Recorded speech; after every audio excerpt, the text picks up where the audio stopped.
Hello friends, welcome to legal literacy YouTube channel. Legal literacy YouTube channel में आपका स्वागत है। फ्रेंड्स, आप आजकल देख रहे होंगे मैरिटल रेप की बहुत सारी चर्चाएं हो रही है। आपने देखा होगा कि दिल्ली हाई कोर्ट में बहुत सारे रिट पिटीशंस पेंडिंग है जिसमें कि मैरिटल रेप को क्रिमिनलाइज करने की बात की गई है, क्रिमिनलाइज करने की मांग की गई है। तो फ्रेंड्स, आपको पता होगा कि मैरिटल रेप होता क्या है। तो अभी दिल्ली हाई कोर्ट में फ्रेंड्स बहुत सारी रीट पिटीशंस पेंडिंग है। दिल्ली हाई कोर्ट को अभी उस पर डिसीजन देना ही है।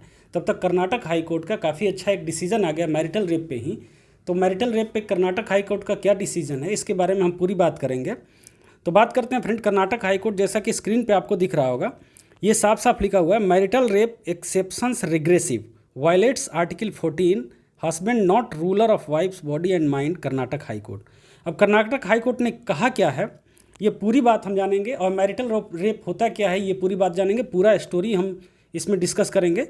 तो आगे बढ़ते हैं फ्रेंड्स, मैरिटल रेप के बारे में क्या बात हुई है। तो सबसे पहले देखते हैं ये केस टाइटल क्या था जो कर्नाटक हाई कोर्ट में गया था। केस टाइटल है friend, Rishikesh Sahu versus the state of Karnataka.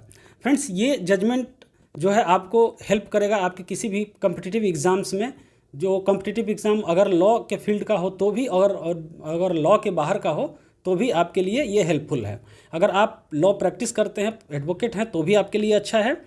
और अगर आप लॉ एंट्रेंस क्लैट अगर एग्ज़ाम दे रहे हैं तो भी आपको लीगल करंट अफेयर्स और लीगल जीके में ये काम करेगा। आजकल कई सारे जुडिशरी एग्ज़ाम्स में भी जो करंट अफेयर्स आते थे उनकी जगह लीगल करंट अफेयर्स का टॉपिक आ गया है, का सब्जेक्ट आ गया है। उसमें लीगल करंट अफेयर्स पूछा जाता है, जैसे दिल्ली जुडिशरी एग्जामिनेशन, तो उसमें आपको पूछा जा सकता है। ये केस का टाइटल भी पूछा जा सकता है, टाइटल को भी आप जान लें। और अगर आप सिर्फ समझना चाहते हैं, आप लॉ के बैकग्राउंड के नहीं हैं, तो भी आपके लिए ये काफ़ी अच्छा जजमेंट है। आगे आते हैं फ्रेंड्स, केस टाइटल आपने देख लिया, थोड़ा केस का बैकग्राउंड देख लेते हैं।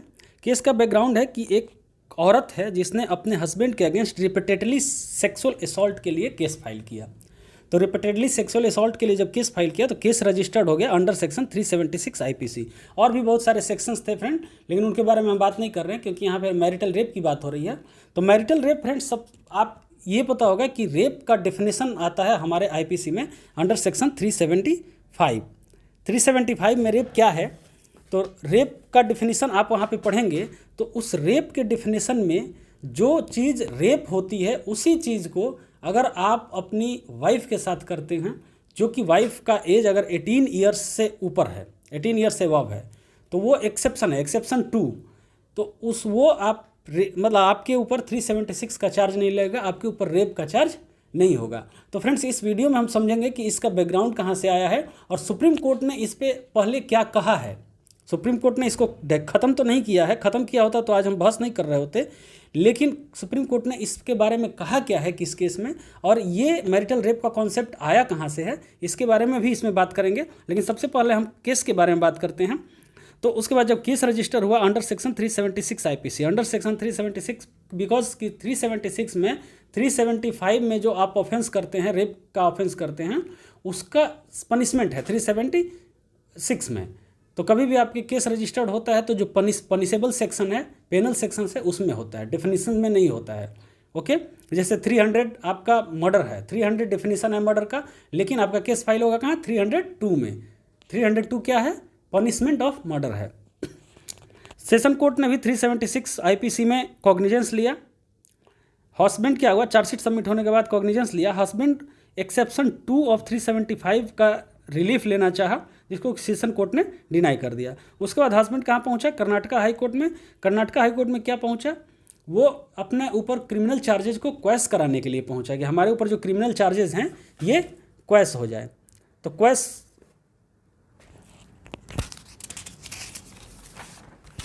करने के लिए पहुँचा फ्रेंड। तो क्वैश करने में वहाँ justice M Nagaprasanna Karnataka high court के जज थे, उनके बेंच में ये केस लगा।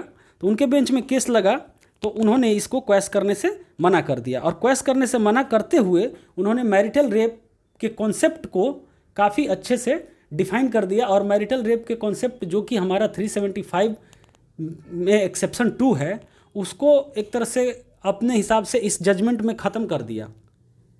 उसके बारे में उन्होंने कहा, क्या क्या कहा इसके बारे में हम बात करेंगे। कर्नाटका हाईकोर्ट ने कहा क्या, जैसे सबसे पहले उनका कहना था if a man being a husband is exempted for his acts of sexual assault it would destroy women's right to equality which is the very soul of the constitution. Women's के पास भी राइट टू इक्वलिटी है। कुछ हमारे fundamental rights हैं friend, तो fundamental rights में इसमें किस किस फंडामेंटल राइट्स का वायलेशन होता है, एक्सेप्शन ऑफ 375 टू 375 का दूसरा जो एक्सेप्शन है उससे, तो ये क्या कहते हैं, constitution recognises and grants equal status to women but the exception to marital rape in the IPC amounts to discrimination because a wife is treated as subordinate to the husband. ये article 15 का violation है और ये equality है article 14 का violation है। The constitution considers marriage and association of equals and does not in any sense depict women to be subordinate to men and guarantees women the fundamental rights under Article 14, 15 and 21 of 21, the right to live with dignity, personal liberty, bodily integrity, sexual autonomy, right to reproductive choices, right to privacy, right to freedom of speech and expression। Okay, ये इन articles का violation है क्या, जो exception 2 है section 375 of IPC का। Section 375 of IPC का exception 2 है कि इफ़ अ पर्सन जो भी अब सेक्सुअल ऑफेंस करता है, सेक्सुअल ऑफेंस नहीं सेक्सुअल एक्ट करता है without the consent of his wife, जब अगर वो उसकी वाइफ 18 साल से अधिक की है तो वो रेप के कैटेगरी में नहीं आएगा। तो ये जो एक्सेप्शन 2 है इसको कर्नाटका हाई कोर्ट के जज एच नागप्रसन्ना ने कहा कि it violates article 14, 15, 19 and 21 of the constitution of India. थोड़ा सा देख लेते हैं। आर्टिकल 14 है friends, equality before law, husband and wife equal हैं। आर्टिकल 15 है prohibition of discrimination on the ground of religion, race, caste, sex और प्लेस ऑफ बर्थ। यह डिस्क्रिमिनेशन हो गया on the ground of sex. Article 19 है protection of certain rights regarding freedom of speech and article 21 है protection of life and liberty. यहाँ पे protection of liberty क्या है, लिबर्टी का गौरवपूर्ण जीवन जीने का भी अधिकार है वाइफ को, और उसके साथ आप उसके बिना कंसेंट के उसके साथ कुछ भी करते हैं सिर्फ इस वजह से कि आपकी उससे शादी हुई है और आप उसके हस्बैंड हैं, तो आप आपकी वो सबऑर्डिनेट नहीं है, तो उसके लिबर्टी को और राइट टू प्राइवेसी को ये वायलेट करता है। आगे आते हैं कि कहा क्या एक्चुअल में। कर्नाटका हाई कोर्ट ने कहा friend, a man is a man, an act is an act, rape is rape, be it performed by a man the husband और on the women wife. Karnataka high court का कहना था कि इंसान इंसान है, कोई भी एक्ट है, रेप ही है, अगर वो रेप चाहे किसी के द्वारा भी परफॉर्म किया गया हो, चाहे हस्बैंड के द्वारा किया गया हो या किसी और के द्वारा किया गया हो। इसमें साथ ही हाई कोर्ट ने कहा फ्रेंड, हाई कोर्ट ने मतलब देखा कुछ कंट्रीज़ हैं जहाँ की मैरिटल रेप बैंड है। तो मैरिटल रेप बैंड कहाँ है, 50 के 50 स्टेट्स ऑफ यूएसए में बैंड है, 3 ऑस्ट्रेलियन स्टेट्स में बैंड है, New Zealand, Canada, Israel, France, Sweden, Denmark, Norway, Russia, Poland and Czechoslovakia, इन सारे कंट्रीज़ में मैरिटल रेप बैंड है। मतलब इन कंट्रीज़ में कोई एक्सेप्शन नहीं है, हस्बैंड को भी अगर रेप के लिए चार्ज किया जा सकता है। आगे आते हैं फ्रेंड्स, इसके पहले क्या कोई केस हम देखेंगे कि आया है कि नहीं सुप्रीम कोर्ट में या फिर किसी भी हाई कोर्ट में।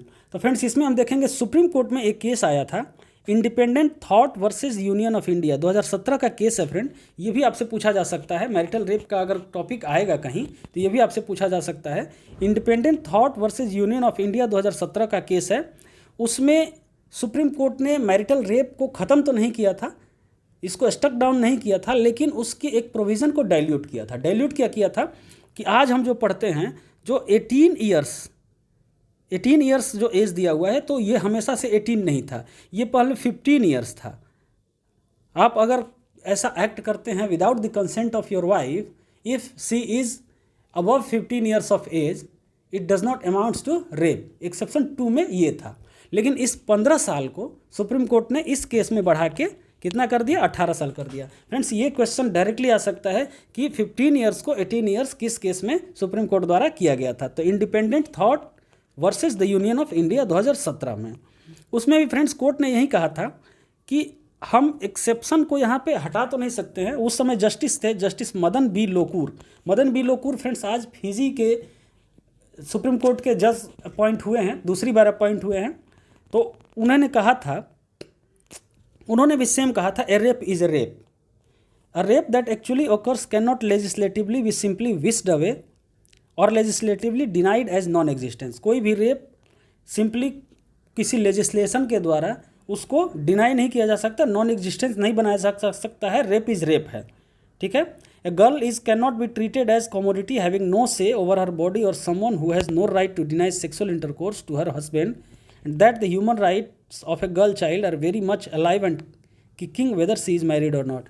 मतलब इनका कहने का मतलब यही था कि एक लड़की है, वो अगर शादीशुदा है या फिर मतलब शादीशुदा नहीं है, तो उसके पास भी पूरा का पूरा राइट है अपने सेक्सुअल इंटरकोर्स के लिए, चाहे वो हस्बैंड से हो या किसी से हो, वो डिनाई कर सकती है। लेकिन चूंकि ये केस सुप्रीम कोर्ट के सामने उसको चैलेंज नहीं किया गया था, तो इस सुप्रीम कोर्ट ने इस केस में एज को 15 साल से बढ़ा के कितना कर दिया, 18 साल कर दिया। आगे आते हैं फ्रेंड साहब, इसका अब थोड़ा सा मैरिटल रेप का बैकग्राउंड देख लेते हैं फ्रेंड। बैकग्राउंड है कि जाहिर सी बात है कि हमारा देश कॉलोनी था ब्रिटेन का, तो हमारे देश के बहुत सारे कानून पे ब्रिटिश कानूनों की, ब्रिटिश लॉ की छाप है। ब्रिटिश लॉ को हमने बहुत सारा चीज़ एडॉप्ट किया है। तो ये मैरिटल रेप का कॉन्सेप्ट फ्रेंड आया था 1736 में। ओके, 1736 में ये चीफ जस्टिस थे ब्रिटिश सुप्रीम कोर्ट के, जस्टिस मैथ्यू हेले। इन्होंने कहा था कि मैरिटल रेप का कॉन्सेप्ट इन्होंने लाया था कि एक जब औरत की शादी होती है तो वो अपने आप को सरेंडर कर देती है टुवर्ड्स हर हस्बैंड, तो उसमें उनका जो एग्रीमेंट होता है, एग्रीमेंट कहने का मतलब कि जो उनका शादी का जो कॉन्ट्रैक्ट होता है, तो उसमें ये चीज़ भी होता है कि सेक्सुअल इंटरकोर्स किया जाएगा। तो वो women give up her body to the husband was accepted as a enduring principle of common law. एक कॉमन लॉ में वो प्रिंसिपल एडॉप्टेड है। तो इसलिए कोई भी पर्सन अपनी वाइफ के साथ सेक्सुअल इंटरकोर्स करता है तो उसको रेप के लिए चार्ज नहीं किया जा सकता है। लेकिन फ्रेंड्स इसमें क्या होता है कि 1991 में आर वर्सेस आर का केस आता है वहीं पे ब्रिटेन में ही, जिसमें कि मैरिटल रेप को, ये एक्सेप्शन को, मैरिटल रेप के एक्सेप्शन को डन अवे कर दिया जाता है, मतलब ख़त्म कर दिया जाता है। और अब वहाँ पे मैरिटल रेप में कोई एक्सेप्शन नहीं है। Rape is rape, whether is marital rape और whether it is non marital rape, कोई भी किसी भी तरह का रेप होता है। तो फ्रेंड्स ये इसमें यही चीज़ 1991 में जो ब्रिटेन में हुआ, वही चीज़, सेम चीज़ आज कर्नाटका हाई कोर्ट ने 2022 में किया है। 2022 में सेम कॉन्सेप्ट है। कर्नाटका हाई कोर्ट ने कहा है कि rape is rape weather it is done by the husband और एनीवन एल्स। तो फ्रेंड्स ये केस अभी यहाँ तो कर्नाटका हाई कोर्ट ने दे दिया, लेकिन पिटिशंस बहुत सारे पेंडिंग है दिल्ली हाई कोर्ट में। जो पिटिशंस जो दिल्ली हाई कोर्ट में बहुत सारे पेंडिंग्स हैं, तो दिल्ली हाई कोर्ट में देखना है दिल्ली हाई कोर्ट का डिसीजन क्या आता है। उसके बाद सुप्रीम कोर्ट में केस जाता है, सुप्रीम कोर्ट का डिसीजन क्या आता है। और इसमें फ्रेंड्स जो सेंट्रल गवर्नमेंट है हमारा, उसका भी व्यू पॉइंट देखा जाएगा। सेंट्रल गवर्नमेंट में बहुत सारे मिनिस्टर्स हैं, बहुत सारे लोग हैं, उनका कहना ये है कि अगर मैरिटल रेप के एक्सेप्शन को ख़त्म कर दिया गया, मैरिटल रेप को रेप की श्रेणी में ला दिया गया, तो हमारा जो सोशल फैब्रिक है देश का वो ख़त्म हो जाएगा। तो फ्रेंड्स आप इसमें आपको देखना, आप कमेंट करके हमें बता सकते हैं कि ये सोशल फैब्रिक ख़त्म हो जाएगा इसको मैरिटल रेप को क्रिमिनलाइज करने से या नहीं होगा, या फिर सोशल फैब्रिक ख़त्म हो भी जाए तो आपके लिए क्या इंपॉर्टेंट है, कॉन्स्टिट्यूशन का फंडामेंटल राइट्स इंपॉर्टेंट है, नेचुरल जस्टिस इंपॉर्टेंट है, या फिर सोशल फैब्रिक इंपॉर्टेंट है। तो फ्रेंड्स आप कमेंट करें और हमें बताएं, और वीडियो अच्छी लगी हो तो फ्रेंड्स लाइक करें, शेयर करें एंड सब्सक्राइब करें। और फ्रेंड्स आप हमें लीगल लिटरेसी को आप सोशल मीडिया के हर प्लेटफॉर्म पे ज्वाइन कर सकते हैं, फेसबुक, ट्विटर, इंस्टाग्राम, सब हर जगह हमें अवेलेबल हैं और आप ज्वाइन कर सकते हैं। और इस पर कमेंट करें फ्रेंड। धन्यवाद।